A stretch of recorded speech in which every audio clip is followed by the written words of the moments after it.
Welcome friend, युक्ति IAS पर आप सभी लोगों का स्वागत है। आज 16 नवंबर है, तो दैनिक जागरण के राष्ट्रीय संस्करण में आप लोगों के लिए पीटी मेंस इंटरव्यू और इन कौन कौन से न्यूज़ को कवर किया गया है जो यूपीएससी और स्टेट पीसीएस अभ्यर्थियों के लिए बहुत ही महत्वपूर्ण है। साथ ही साथ जितने भी कम्पिटिटिव एग्जाम आप लोग फिल करते हैं वो सेंट्रल गवर्नमेंट के हो या स्टेट गवर्नमेंट के, उसमें पीटी फैक्ट कौन कौन से न्यूज़ को कवर किया गया है, आज हम उस पर चर्चा करते हुए आगे बढ़ेंगे। आगे बढ़ने से पहले आप लोग युक्ति आईएएस का यूट्यूब चैनल सब्सक्राइब करना एकदम नहीं भूलिए। साथ ही साथ शेयर कीजिए, जितने भी सर्कुलेट ग्रुप है अपने कलीग्स को, अपने मित्र को शेयर कर सकते हैं। साथ ही साथ कमेंट सेक्शन में कमेंट करना ना भूले। जो भी प्रश्न आपसे पूछे जाते हैं तो उसका जरूर प्रश्न का उत्तर देने का प्रयास कीजिए, एक्टिव मोड में कार्य कीजिए, ताकि आप लोग का एग्जाम ओरिएंट जो चीज़ों को कवर किया जा रहा है उसका बेनिफिट आप लोगों को प्राप्त हो, उसकी उपलब्धियों को आप समझ सके। बहुत से स्टूडेंट कर भी रहे हैं जो निरंतर इस प्रकार के प्रयास कर रहे हैं यूट्यूब के कमेंट सेक्शन में या तो टेलीग्राम चैनल पर, जो भी आप लोग शेयर कर रहे हैं।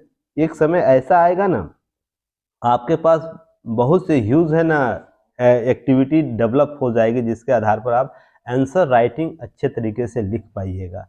यह इसका मुख्य उद्देश्य हम लोग का यही रहता है कि आप लोगों को एक्टिव मोड में लाना, ताकि आप लोग है ना, आपके आपके अंदर बहुत से हेजिटेशन होता है कि कैसे लिखना है, क्या हम लिखें, कोई क्या सोचेगा, लिख देंगे। तो देखिए, इस प्रकार हेजिटेशन ही ना आपके जो अंदर की छिपी हुई ना जितनी भी एग्जाम ओरिएंट गुण है उसको रोक देता है। तो यही सबसे इम्पोर्टेंट फैक्ट है इसमें कि हम आप लोगों को इतना सबल बना देंगे ताकि आप लोग एग्जाम में बेहतर तरीके से चीज़ों को लिख सके, कवर कर सके। तो आप लोग जरूर कमेंट कीजिएगा। जो भी प्रश्न पूछा जाता है उसे आपको याद है तो ठीक है, नहीं तो उसे गूगल सर्च करके भी आप अपलोड कर सकते हैं। इससे होगा सीखने की कला अपने डेवलप होगी, और किस रूप से किस सोर्स को आप लोग सर्च करें ये भी मैं जान जाऊंगा। किसी स्टूडेंट ने कल सर्च करके ही डाला था, कोशिश तो उन्होंने किया था ही ना। तो आप लोग ध्यान रखिएगा, बहुत से स्टूडेंट ने आंसर अपना लिखा जो पंच तत्व के बारे में मैंने पूछा था।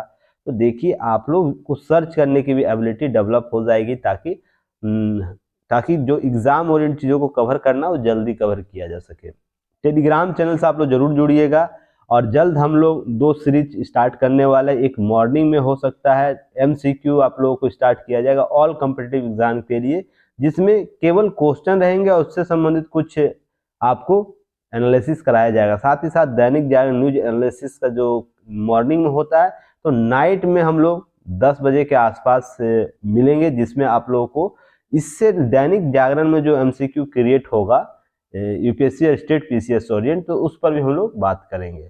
तो प्रयास करेंगे ये चीज़ें आप लोग बेहतर तरीके से कीजिएगा।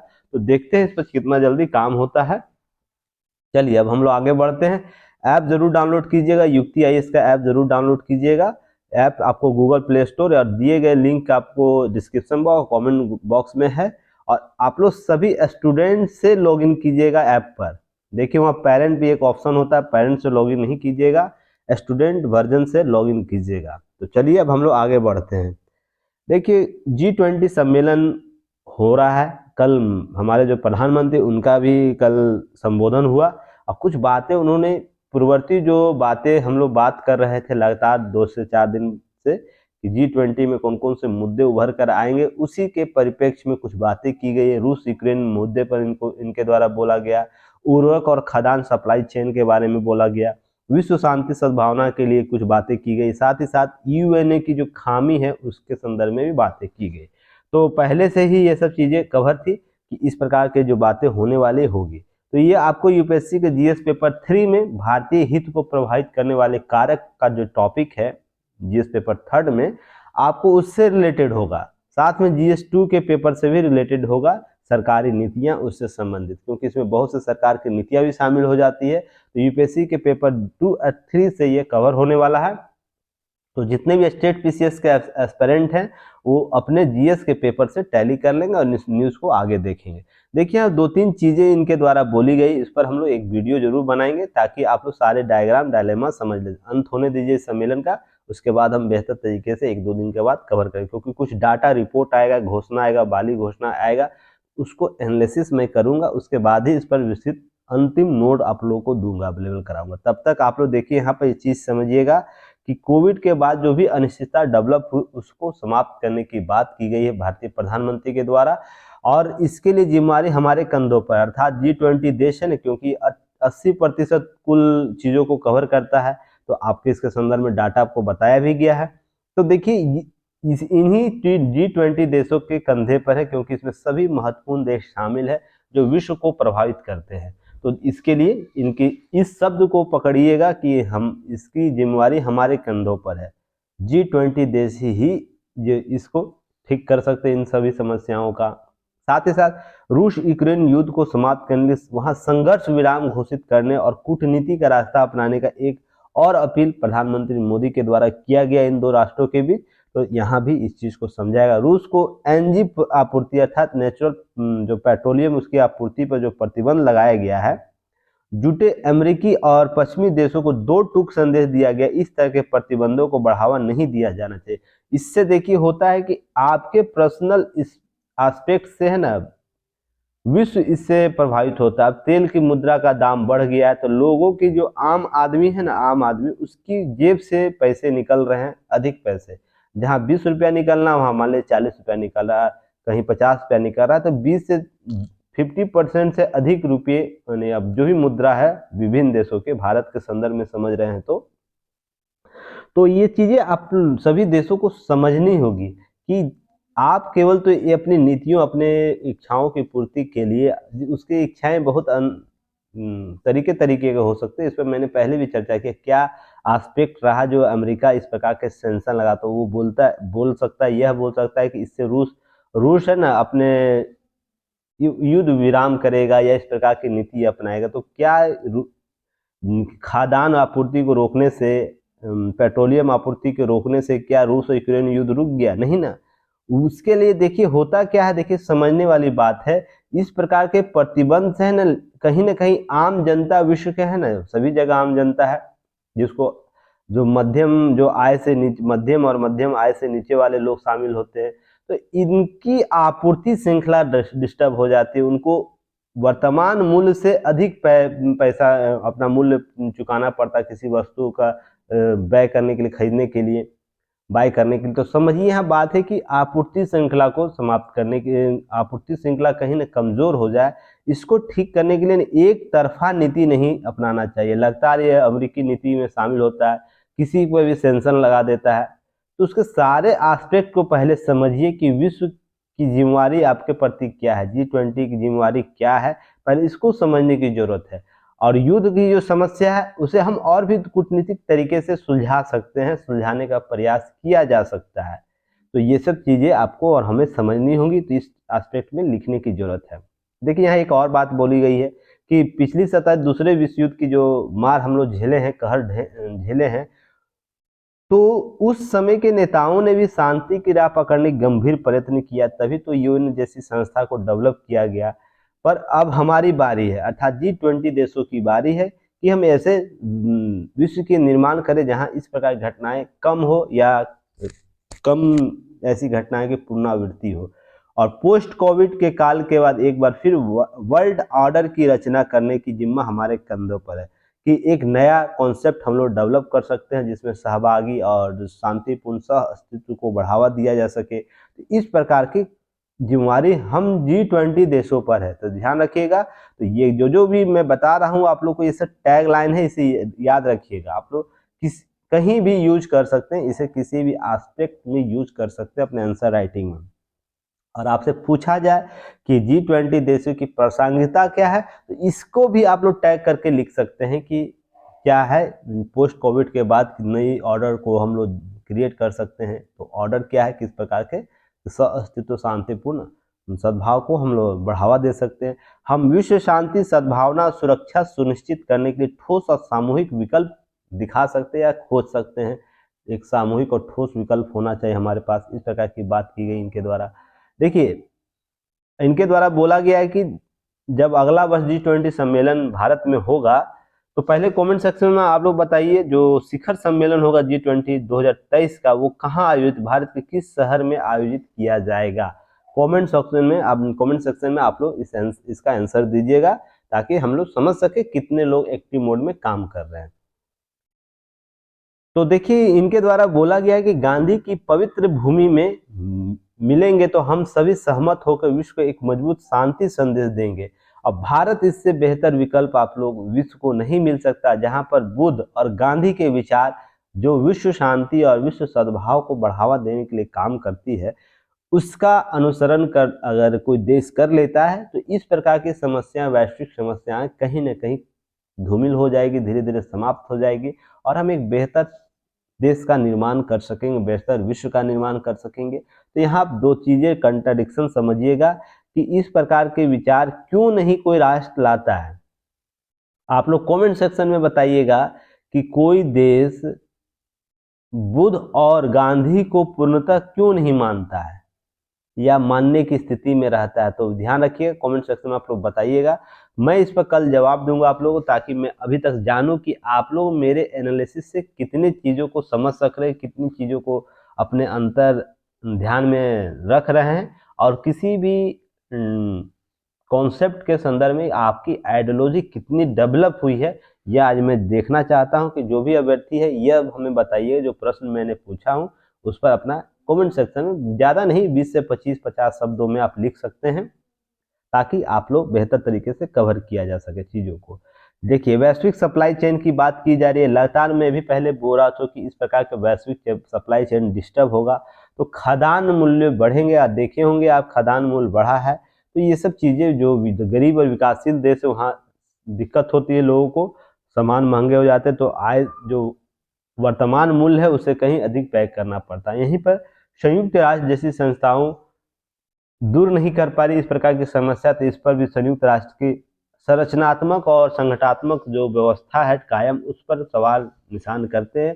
और आने वाले समय में जल्द ही आप लोगों को संयुक्त राष्ट्र में कुछ परिवर्तन के मार्ग देखे जाएंगे, परिवर्तन होगा, यह 5 साल हो जाए या 10 साल, इसके अंदर ही आप लोग देखिएगा संयुक्त राष्ट्र जो संघ है उसमें कुछ न कुछ परिवर्तन आप लोगों को देखने को मिल जाएगा संगठनात्मक रूप से, क्योंकि दिशा उसी ओर जा रही है। सभी विश्व जो इस रूप से देख समझ रहे हैं तो संयुक्त राष्ट्र में परिवर्तन की मांग कर रहे हैं, उसमें कुछ संगठनात्मक सुझाव की बात कर रहे हैं। मैं भी आप लोगों को बताया था कि इस प्रकार के युद्ध को क्यों नहीं रुक पाता है यूएन, रूस हो, यूक्रेन हो, अमेरिका हो, वियतनाम हो या अफगानिस्तान का मामला है, तो यूएन यहाँ पर मौन क्यों हो जाता है। या इसी के साथ साथ WHO का जो कोरोना के संदर्भ में जो चीज़ें था या उससे पहले वायरस के कॉन्सेप्ट थे, वायरस जो आया था उस पर मौन क्यों रह जाता है, कोई ठोस कदम क्यों नहीं रह जाता। मैंने आप लोगों को बताया था ना, इससे संबंधित कुछ आप लोगों को हमें एक न्यूज़ मिलेगा, जल्द ही मिलने वाला होगा, ध्यान रखिएगा। विकल्प चल रहा है, तलाशा जा रहा है, मैंने एक रिपोर्ट पढ़ी थी उसी के संदर्भ में बता रहा हूँ। तो देखिए बहुत आमूलचूल बदलाव होगा, तो हम लोग उस वक्त इसे देखेंगे क्या बदलाव होने वाले हैं। चलिए नेक्स्ट हम लोग बात करेंगे, कल मैंने सीमा पर बुनियादी ढांचे विकास के लिए भारत और बांग्लादेश के संदर्भ में बातें की थी, तो चीन और पाकिस्तान के संदर्भ में बातें आई है। हालांकि मैंने जब गलवान घाटी और भारत पाकिस्तान के संबंधों की चर्चा की थी, वहाँ सीमा के बुनियादी ढांचे की भी मैंने चर्चा की थी, तो आप लोग उस वीडियो को देख लीजिएगा अगर टाइम मिले तो। देखिए यहाँ पर इसे बस याद रखना है कि क्या क्या किया है, ये सब एग्जाम में आप लोग पूछेगा नहीं, बस रिकॉल रखना है। देखिए डाटा को हम लोग कहीं भी पुट कर सकते हैं, किसी भी संदर्भ में पुट कर सकते हैं, बस उसको एंगल चेंज करना है, उस डाटे को हम लोग यूज कर सकते हैं। तो यह सब चीजें ना आप लोग को रिकॉल रहना चाहिए, ऐसा नहीं कि इसे रट जाना, इसे एकदम अंतर ध्यान में डाल लेना, ऐसे बस ध्यान रखना है कि आप लोग को इसके डाटा हम कभी पढ़ लेते हैं तो अपने थर्ड कॉन्सेंस जो होता है माइंड का उसमें पुट करके रखना, ताकि कभी भी इस प्रकार के प्रश्न आ जाए, एक प्रश्न का पार्ट, तो उसमें हम इस प्रकार के एग्जाम्पल को, इसके जो डाटा एनालिसिस है इसको हम कवर कर सकें। चलिए नेक्स्ट है, बयान देने से आत्म संयम बरते जनप्रतिनिधि। सुप्रीम कोर्ट में एक जनहित याचिका दायर हुई थी ना, बात मैंने बताया हुए थे 22 अक्टूबर के न्यूज एनालिसिस में, उसी पर कुछ बातें अब संवैधानिक पीठ बैठेगा इस पर और कुछ बातें की जाएगी। और ये न्यूज देखिए 2 बार हेट स्पीच के कॉन्सेप्ट में जो आता है जनप्रतिनिधित्व का और अनुच्छेद 19 के बयान जो होते हैं असीमित बयान, तो उसके आर्टिकल को आपको 23 अगस्त और 22 अक्टूबर 2022 के न्यूज एनालिसिस में कवर किया जा चुका है और 2 बार यह कवर किया है। तो ध्यान रखिएगा, इस न्यूज़ को, हेट स्पीच का जो कॉन्सेप्ट है उसे आप लोग कर लीजिएगा कवर, देखिए, ताकि हम लोग आगे का न्यूज एनालिसिस बेहतर तरीके से कर लें। लाइफ एक योजना, लगातार चर्चा में मैंने उस पर नहीं किया हूँ विस्तृत चर्चा, तो आज हम विस्तृत चर्चा उसी पर करेंगे। आप है ना 23 अगस्त या 22 अक्टूबर का वीडियो निकालिएगा, प्ले लिस्ट में देखिएगा, उसमें दैनिक जागरण न्यूज एनालिसिस के प्ले लिस्ट में आपको कवर हो जाएगा।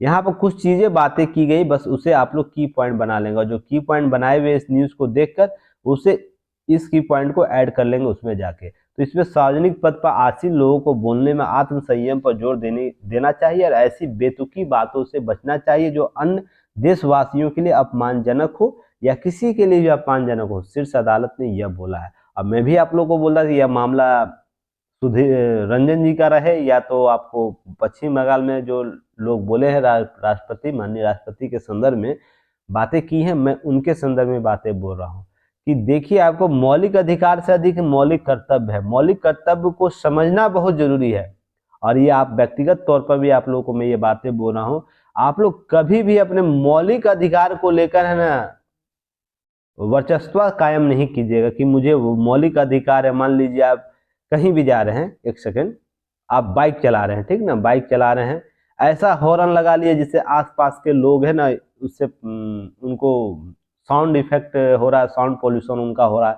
तो देखिए, कोई व्यक्ति आपको बोले इससे पहले आप में ये मौलिक कर्तव्य होना चाहिए, इतना तो समझ होना चाहिए कि इस हॉर्न बजाने से कितने लोगों को मैं प्रभावित कर रहा हूँ। अगर यही चीज दूसरा करे तो आप उसे बोलिए कि ये ठीक नहीं है, तो अपने स्तर पर भी इसे लागू कीजिए। दूसरा, इस प्रकार के जो मौलिक अधिकार मिले हुए हैं आपको, जैसे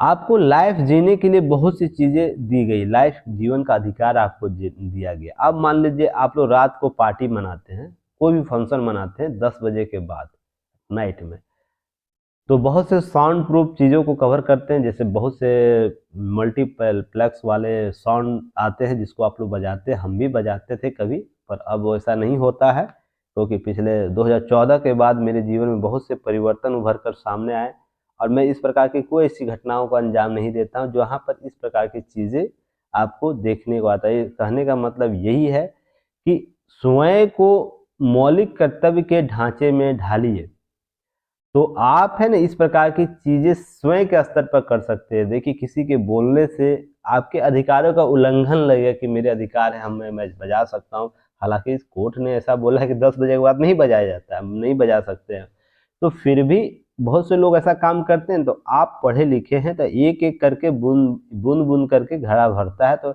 जब सभी लोग इस प्रकार की गतिविधि करने लगेंगे ना, तो आप देखिएगा इस प्रकार के जो हेट स्पीच का कॉन्सेप्ट भी धीरे धीरे समाप्त होने लगेगा। आप देखिए, सोशल मीडिया को देखिए, बिना फीस का लोग वकील बनते हैं और बिना ज्ञान का लोग वहां बुद्धिमान बनते हैं। हर मुद्दे पर, रूस का मुद्दा हो, पाकिस्तान का मुद्दा हो, या तो चीन का मुद्दा हो, या विश्व के किसी देश के साथ कोई संबंध का मुद्दा हो, बिना मतलब के ज्ञान दिए जाएंगे वहां पर, और अपनी अपनी बातों को वहां रखेंगे, कोई सोर्स उनके पास नहीं रहेगा। और नेताओं को किसी भी रूप से, देखिए हमारे प्रधानमंत्री को, राष्ट्रपति को, या कोई संबद्ध व्यक्ति को, व्यक्ति विशेष को आड़े हाथी लोग लेते हैं और अभद्र भाषाओं का प्रयोग करते हैं, तो यह कहीं ना कहीं आपके व्यक्तित्व का निर्धारण कर देता है। देखिए, आपका व्यक्तित्व क्या सोच रहा है, किस रूप से सोच रहा है, देखिएगा। आप, मैं भी ट्वीट करता हूँ, मैं भी प्रधानमंत्री को आड़े हाथ लेता हूँ, पर तरीका अलग है ना। आप लोगों को मैं ट्वीट दिखाता हूँ ना हर बार, तरीका अलग अलग है। तो आपको इस प्रकार की नीति को अपनाना चाहिए कि आप सवाल भी पूछे, एक संयम मर्यादित रूप से भी पूछे, ताकि सब कभी सामने वाला देखे भी तो उसको लगे कि नहीं, वाजिब चीजें ये कर रहा है और एक सलीके से एक चीजों को कवर कर रहा है, तो आपके व्यक्तित्व का निर्धारण करेगा। अब मेरे शब्दों से अब यही ना समझेगा ना, कोई पढ़ा लिखा व्यक्ति है, अब बेहतर तरीकों, बेहतर चीजों को समझ रहा है, तो जिससे ये सवाल निशान कर रहा है। क्या मैं बीपीएससी के आंदोलन में, बीपीएससी जब आंदोलन हो रहा था, तो क्या मैं नहीं चाहता कि बीपीएससी के चेयरमैन को गाली दे सकता था, या कुछ अभद्र भाषा लिख सकता था, या हमारे सीएम है, हाई कोर्ट जज है, उनको मैं कुछ ऐसी बातें लिख सकता, लिखा जा सकता था ना। सोशल मीडिया में कौन आपको कर रहा है कवर। पर देखिए होता क्या है ना, इससे चीजें है ना, आप मौलिक अधिकार से अधिक मौलिक कर्तव्य को समझ जाइएगा जिस दिन, तो आप समाज के प्रति जवाबदेह हो जाए। ऐसे ही जनप्रतिनिधियों को भी समझना होगा कि हम किस सेंस में है ना जनप्रतिनिधि बने हुए हैं।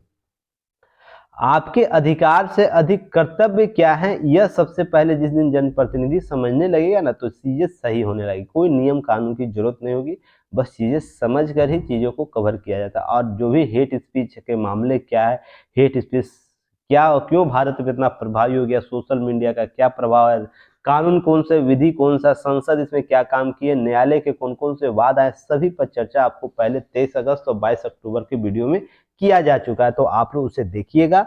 और इसके संदर्भ में जो बातें की गई है, तो आपको अनुच्छेद आर्टिकल 2 को आपको देखना है और आर्टिकल 21 को देखना है। तो उस पर मैंने चर्चा पहले भी कर चुका हूं। तो इस पर आप लोग, मैं कोशिश करूंगा कि आप लोग इस चीज को, मैं उम्मीद भी करता हूं कि आप लोग इस वीडियो को जाकर वहां से जरूर देख लीजिएगा। और कुछ प्रश्न इनके द्वारा किया गया, इसे आप लोग जरूर याद रखिएगा। आने वाले समय में ये एग्जाम के पार्ट के रूप में देखा जा सकता है। हम जनप्रतिनिधि के लिए आचार संहिता कैसे बना सकते हैं, सुप्रीम कोर्ट ने ये बात बोली है। और ऐसा करने से हम विधायिका कार्यपालिका की शक्तियों का अतिक्रमण कर रहे होंगे, इनके द्वारा बोला जाता है। तो यह काम किसको करना चाहिए, संसद को करना चाहिए। तो संसद कौन कार्य करता है, आपको समझ रहे हैं संसद किस संदर्भ में बातें कर रहा है न्यायालय, कि संसद एक विधि लाए इसके संदर्भ में और उसे संसद के पटल पर लाकर सामूहिक निर्णय के साथ कोई ठोस कदम उठाए। हालांकि आपको पता ही होगा, मैंने आपको आईटी एक्ट के संदर्भ में बातें की थी, आर्टिकल 19A के संदर्भ में की थी, फिर आर्टिकल 161 के संदर्भ में बात की थी, 194 के संदर्भ में बात की थी। तो आप लोग जाके उस वीडियो को देखिएगा ताकि चीजें कवर हो जाए। तो चलिए हम लोग फिर आगे नेक्स्ट बढ़ते हैं। नेक्स्ट आपको पीएम का मिशन लाइफ बनेगा पाठ्यक्रम का हिस्सा। और मैंने इसे गेस भी किया था, इस साल आपको प्रश्न में आएगा, मेंस में हो, पीटी में हो, मेंस में हो या इंटरव्यू, तीनों में कहीं ना कहीं आपको प्रश्न क्रिएट होगा मिशन लाइफ से। तो आप लोग सभी यूपीएससी एस्पिरेंट और स्टेट एस्पिरेंट जो हैं, आप लोग इसे तैयार जरूर बेहतर तरीके से कर लीजिए। आज इस पर विस्तृत नोट्स मैं आप लोगों को लेकर आया हूं ताकि आप लोग को दिक्कत ना हो। देखिए, यह यूपीएससी के जीएस पेपर 2 के नवीन नवाचार और सरकारी नीतियों से संबंधित टॉपिक को कवर करता है। तो आप लोग स्टेट पीसीएस वाले एस्पिरेंट अपने जीएस पार्ट से कवर कर लीजिएगा, न्यूज को देख लीजिएगा कहाँ आपका टैली कर रहा सिलेबस के साथ। और हाँ, एक चीज और, आप लोग अपने सिलेबस को याद जरूर रखिएगा। कल किसी स्टूडेंट ने कॉल किया था, तो ये बात बोल रहा था, सर मैं आपको ना टॉपिक से साथ कोऑर्डिनेट नहीं कर पा रहा हूँ। मैं लगातार जो मेरे पुराने स्टूडेंट है, पुराने अभ्यर्थी जो सुन रहे हैं, उनको बताया गया है कि आप लोग को क्या करना है, आप लोग को नए स्टूडेंट है उनको क्या करना है, अपने टेबल बेंच के पास पहले तो दीवार में हो या कहीं भी, यूपीएससी तैयारी कर रहे हैं तो यूपीएससी का सिलेबस होना चाहिए। और अगर स्टेट पीसीएस का सिलेबस की तैयारी, स्टेट पीसीएस की तैयारी कर रहे हैं, तो स्टेट पीसीएस का सिलेबस अपने टेबल के पास रखिए, या तो दीवार में चिपका के रखिए या कहीं भी है जो आपको सुविधा लगे।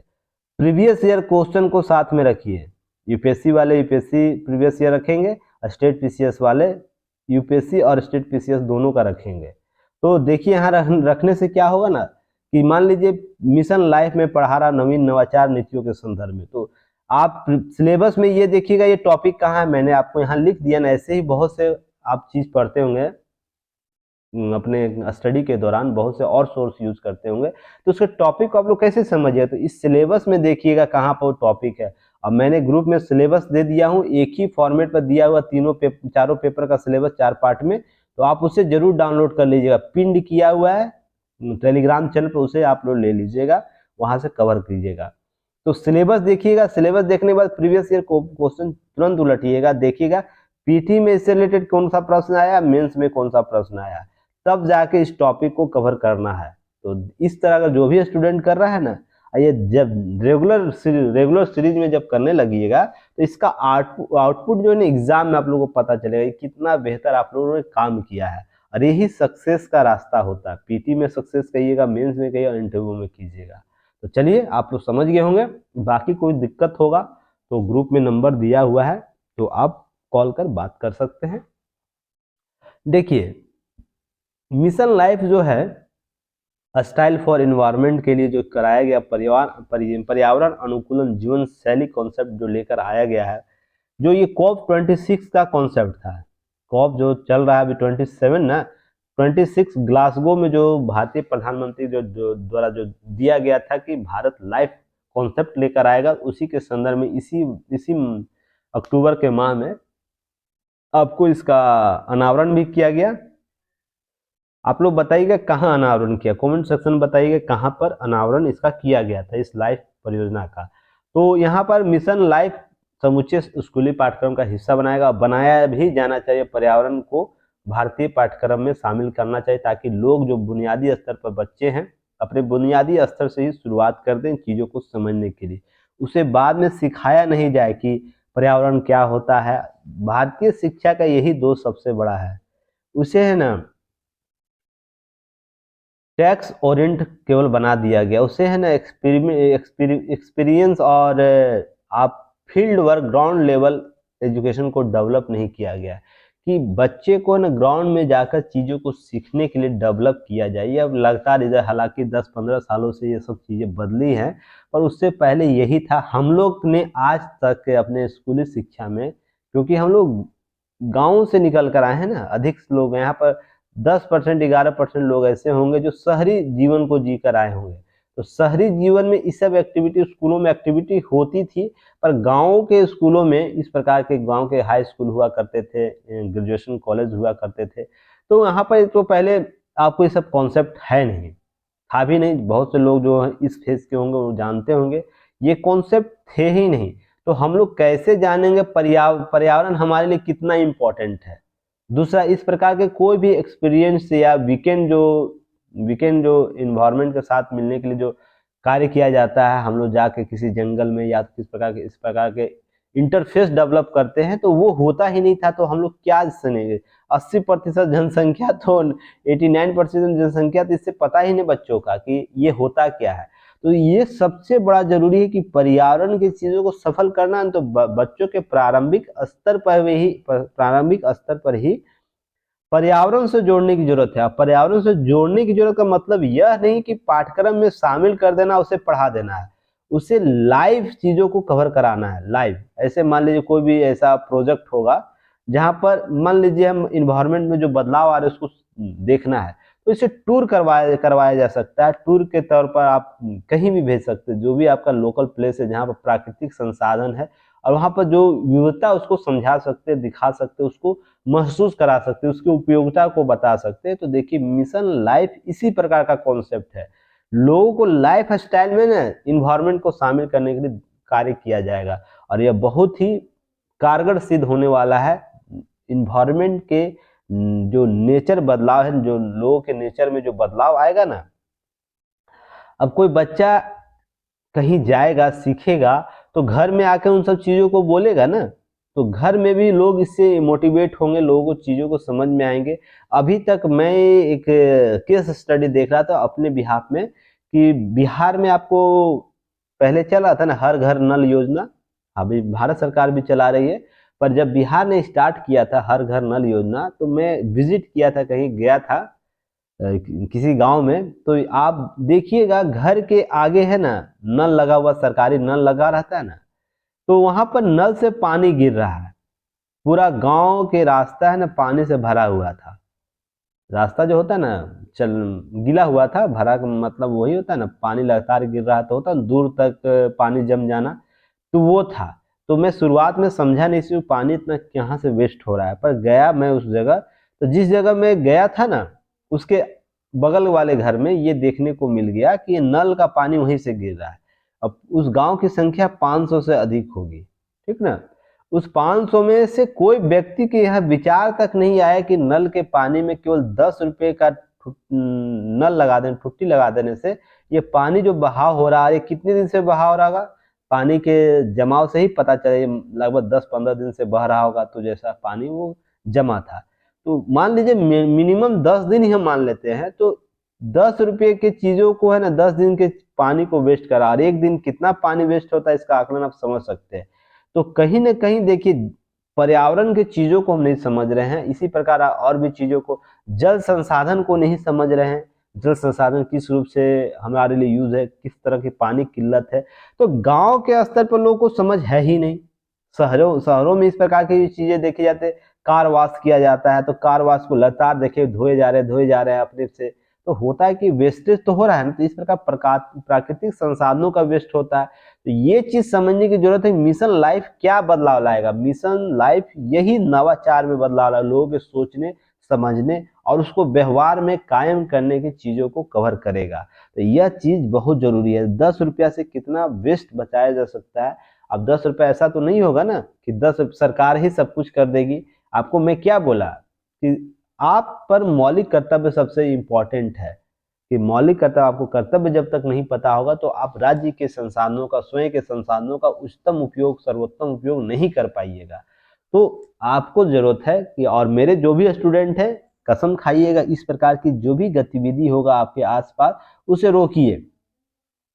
आप जवाबदेह बनिए। जवाबदेह बनने से होगा एक सभ्य समाज का निर्माण हो सकता है, एक सभ्य देश का निर्माण हो सकता है, एक संतुलित राष्ट्रवाद का जन्म हो सकता है। अब हर फेज में एक सर्किल बना हुआ है, सर्किल को डेवलप कीजिए तो ही जाके कोई चीजें होगी। अब मेरे प्लेटफॉर्म पर आके ये सब चीजें नहीं सीख पाएगा तो फिर तो क्या हम बोले आप लोगों को।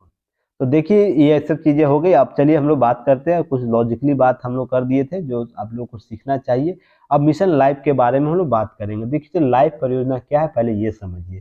तो प्रधानमंत्री श्री नरेंद्र मोदी संयुक्त राष्ट्र सचिव जो थे श्री एंटोनियो गुटेरेस के साथ statue of unity Ekta Nagar Kevadia Gujarat में मिशन लाइफ की शुभारंभ किया था। तो आप बताइए किस डेट को किया था? मैंने कवर भी किया, डीसीए में दैनिक करंट अफेयर्स होता है, रात को लाइव क्लासेस जो 8 बजे होती है उसमें भी इसे कवर किया गया था मिशन लाइफ को, पर विस्तृत चर्चा नहीं होती इसलिए मैं इसे कवर कर रहा हूँ आज। तो आप लोग कमेंट सेक्शन में बताइए कि किस डेट को हुआ था मिशन लाइफ का परियोजना की शुरुआत।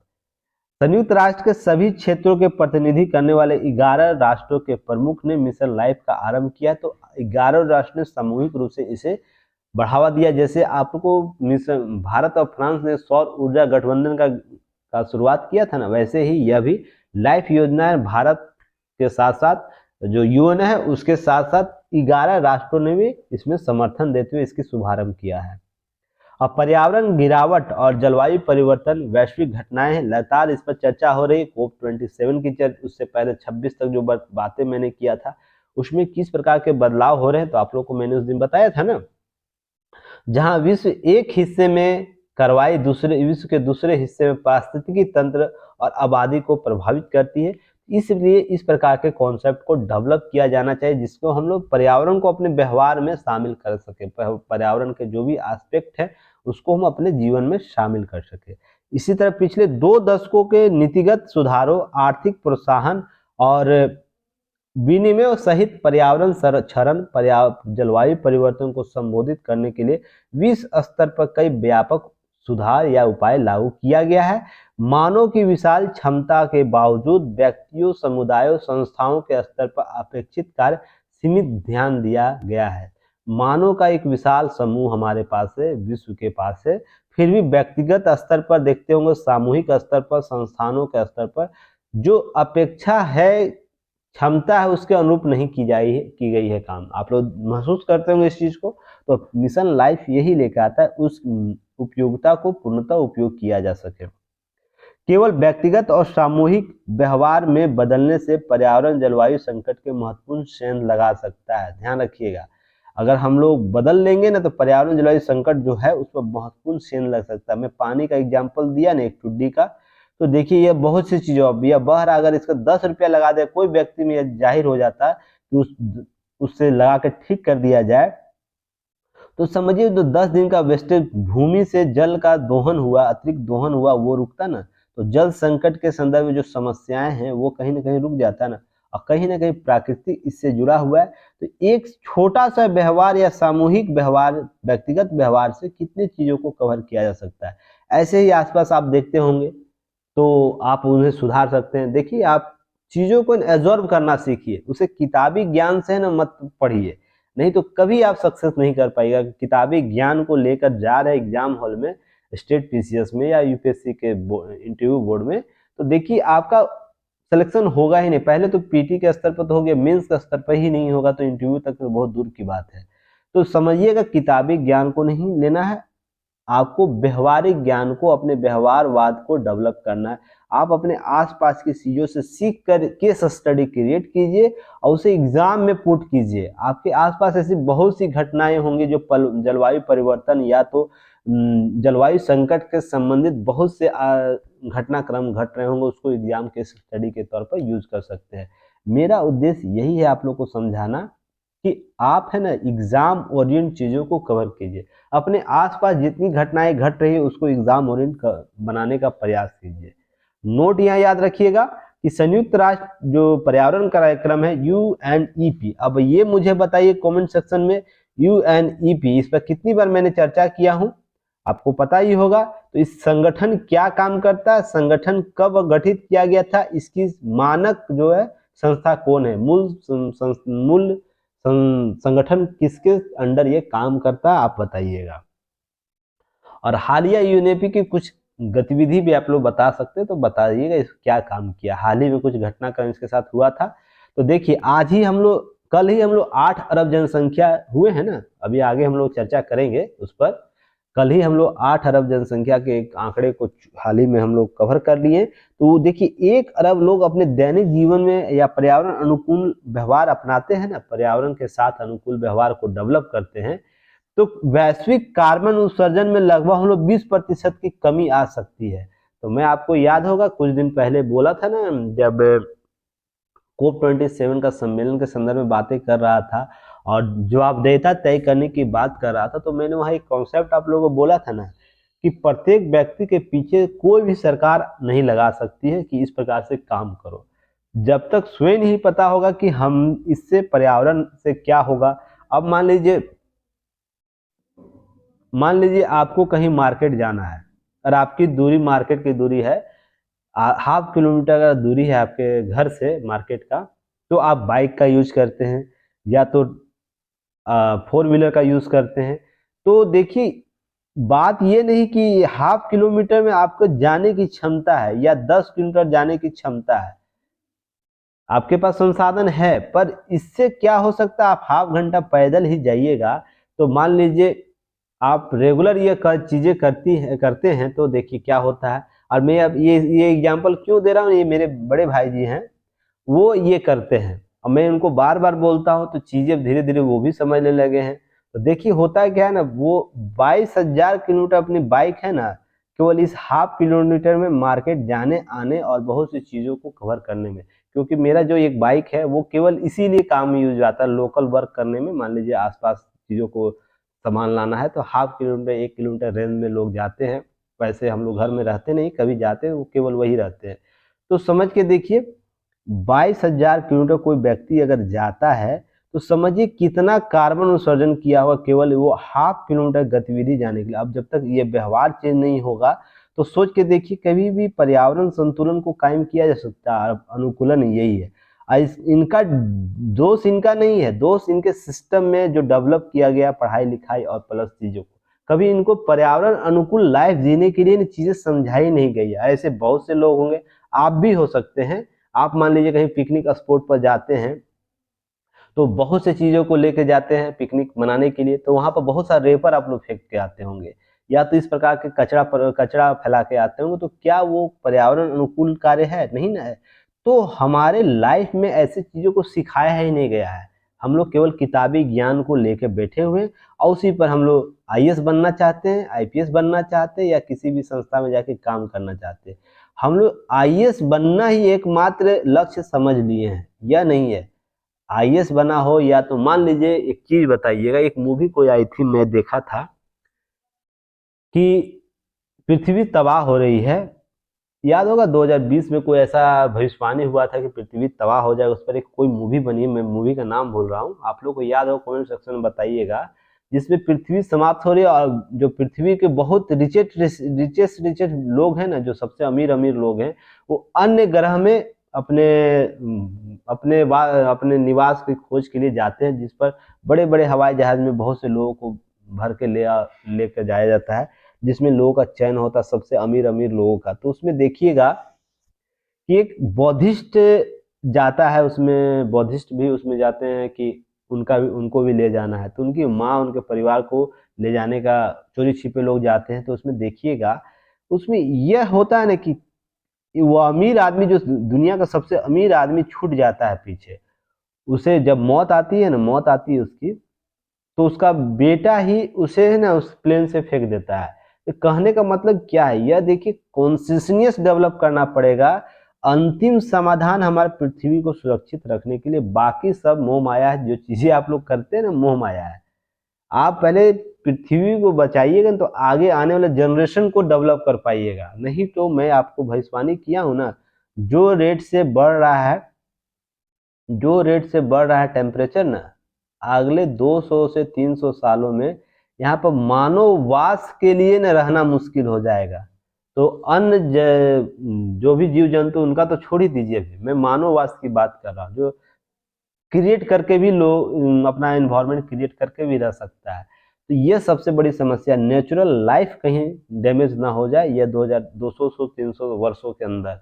तो इस पर सबसे पहले काम करने की जरूरत है। यही कॉन्सेप्ट आपको ये लेकर आता है। देखिए, सोच के देखिए कि 1 अरब जनसंख्या अगर अपने व्यवहार में केवल परिवर्तन कर लेगा ना, व्यवहार अनुकूलन मिशन लाइफ के कॉन्सेप्ट पर चल लेगा, तो वैश्विक कार्बन का लगभग 20% कमी कर लेगा। तो सोच लीजिए, तो हमें कितना जवाबदेह कर सकते हैं, खुद पर बन सकते हैं।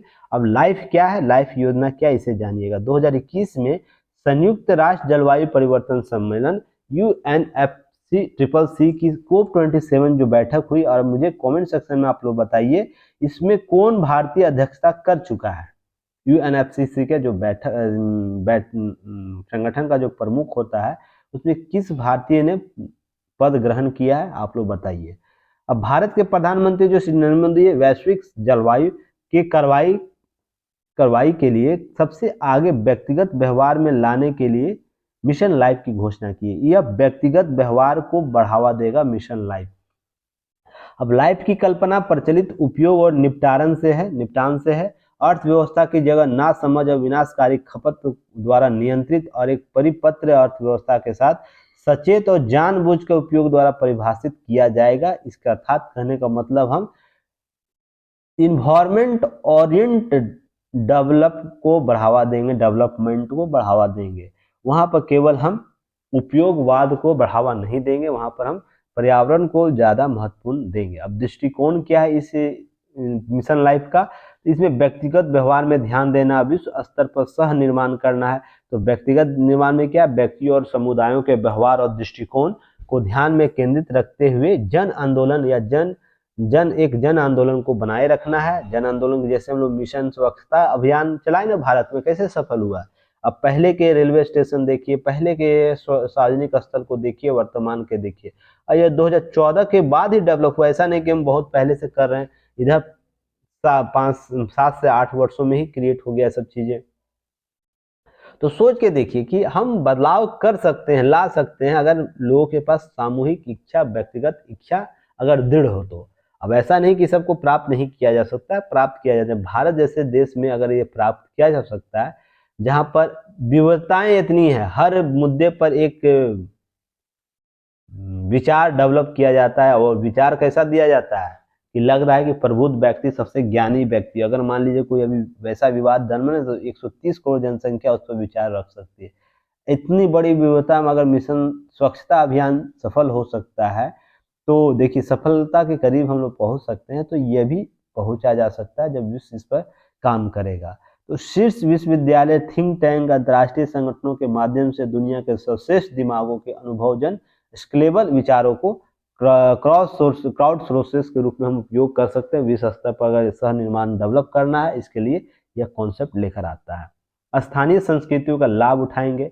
तो अभियान चलाने के लिए दुनिया भर के विभिन्न संस्कृतियों जैसे जलवायु अनुकूलन, सामाजिक मापदंडों, विश्वासों, दैनिक घरेलू प्रथाओं का लाभ उठाएंगे। देखते होंगे जितनी भी जनजातीय समुदायों के रीति रिवाज है, वो प्रकृति से जुड़ा हुआ है। प्रकृति सम्मुख आप लोगों को देखने को मिले। विश्व की कोई भी जनजाति आप उठा लीजिए, तो हम विभिन्न संस्कृतियों के जो कॉन्सेप्ट है उसे हम प्रकृति उन्मुख बना सकते हैं। या तो हमारा जो, मान लीजिए हम लोग कोई भी कास्ट रिलेशन से रिलेटेड करते हैं, हम प्रकृति उन्मुख चीजों को कवर करते हैं। प्रकृति से साथ जुड़कर हम लोग कोई काम करते हैं तो उसके मापदंडों को हम यूज कर सकते हैं इसके मिशन लाइफ कॉन्सेप्ट में। तो इसे आप लोग को याद रखना है। उद्देश्य क्या होगा ये भी आप समझ लीजिए। पर्यावरण के प्रति जागरूकता जीवन शैली को बढ़ावा देना है, ना समझ और व्यर्थ उपभोग के बजाय सचेत और जानबूझकर उपयोग, अर्थात कुछ सोची समझी उपयोग को मान लीजिए आपके पास 1 लाख रुपया है, तो 1 लाख रुपये को हम सबसे उचित उपयोग किस रूप से करेंगे, ये सबसे इंपॉर्टेंट डेवलप है। अब 1 लाख रुपये किसी के पास आ जाए तो वो बहुत सी चीजें करेगा, तो हम बेस्ट उपयोग को बढ़ावा देंगे। इसी पर्यावरण के संदर्भ में भी डेवलप किया जा रहा है, बेस्ट उपयोगवाद को हम बढ़ावा देंगे। अब नेक्स्ट है सामूहिक कार्रवाई की शक्ति उपयोग करना और विश्व भर के लोगों को अपने दैनिक जीवन में सरल जलवायु अनुकूलन कार्य करने के लिए भी प्रेरित करता है। इसका उद्देश्य है तो जलवायु अनुकूलन कार्य करना है, उसके संबंधों को समझना है।